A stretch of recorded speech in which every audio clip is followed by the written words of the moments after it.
So ఇక్కడైతే మా friend వాళ్ళ ఇంటికి వచ్చామని. వీళ్ళు ఇంటి వెనకాతల చాలా చెట్లు ఉన్నాయి అనమాట. ఇదిగోండి ఇదైతే అరటి చెట్టు, ఇదిగోండి ఇది తమలపాకుల చెట్టు ఇది, అండ్ ఇదేమొచ్చి సపోటా. ఇదిగోండి పైన ఉన్నాయి చూడండి పైన. అండ్ ఇదిగోండి ఇదైతే మామిడికాయ చెట్టు. మామిడికాయలు ఆల్రెడీ తెంపిస్తారు.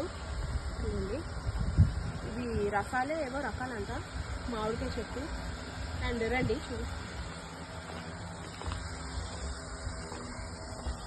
ఇది ఇంత పెద్ద చెట్టు, పైకి ఆల్రెడీ ఉంది కరివేపాకు. ఇదిగోండి ఇదిగోండి కరివేపాకు, వేపాకు చెట్టు కూడా ఉంది. అండ్ నిమ్మకాయలు, ఇదిగోండి నిమ్మకాయలు కనిపిస్తుంది. నిమ్మకాయ తెంపుదామా? ఇదిగోండి